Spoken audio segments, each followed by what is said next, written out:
We're going to talk analog, baby. We're going to talk about Skyworks Talk and about making stuff work. exactly.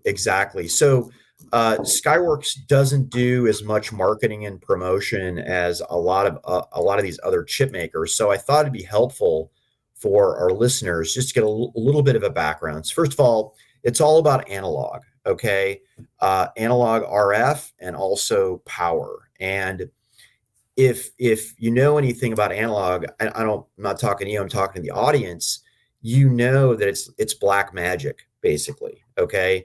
There are less people who get RF and power analog devices than there are people who do graphics. And graphics is a black magic as well. 11,000 employees, 17 countries. They have their own manufacturing plants, Daniel, which people just completely gloss over. And in times of need, they had the silicon. In times of bust, they're able to shift things around. And when you have your own manufacturing, there are tricks you can play with flow that truly allow you to differentiate yourself. So, and by the way, if you look at the content in like a Samsung mid-range phone, their content is actually going up between 4G and 5G.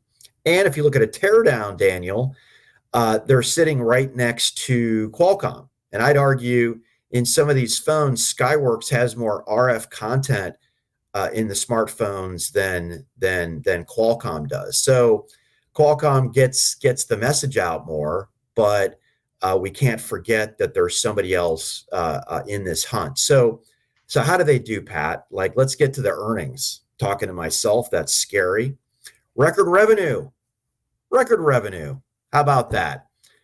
Uh, there are other companies that didn't have record revenue in RF and great earnings, diluted EPS of almost $2. So actually $3 on a non-GAAP basis, and it was very clear and very simple what it took them to get there. So first of all, they managed China really well in comparison to their competitors. They bled inventory down. They did the double take when they saw orders that were gigantic in China. And at least for the mid-range in China, that market is way down. And in fact, even premium market is down. So wait a second. Why did Qualcomm do so well in premium? Well, they took out people like MediaTek who were in there. So it was a compete on the digital side as opposed to the analog side that we're talking about. So great performance, diversifying. Almost half of their revenue, around 40% is outside of smartphones. So I would say that they're almost fully diversified. But anyways, I'll kick it over to you, buddy. Well, Pat, you hit it on the head. I mean, look, Qualcomm's doing really well. We've reiterated that and continue to, but so is Skyworks here. I mean, their numbers are good. Looking through the report, I don't track them quite as closely as you do, but they've got key partnerships, making major launches, partnerships with companies like Amazon, companies like Vodafone. They're doing stuff with some of those flagship units from companies like Google and Samsung. So they're in the game and Yeah. they're in those right markets. And if you kind of look at the result, by the way, the stock is screaming today. So people are very happy with the result from this quarter. You look at they're in the right markets where they're hitting mobile, they're hitting IoT, they're hitting automotive, they're hitting data center, they're hitting infrastructure. Yeah. So they're playing across the right spaces.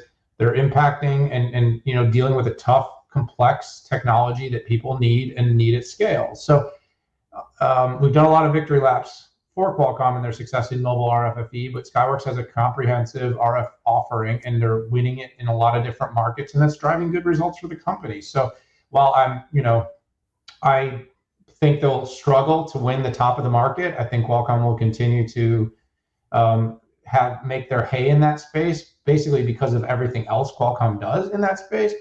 You can't deny that this company is doing a good job in playing in the right spaces and building the right ecosystem, Pat. So, I don't have as much content on this one, but let's just say my overall impressions from reading through the numbers and the results is that they're heading in the right direction. It's also, it's also an indicator that 5G has a lot of growth to go. And despite the fact that, many people are kind of saying the consumer market, device market is going to get smashed, people are going to want to upgrade to 5G devices.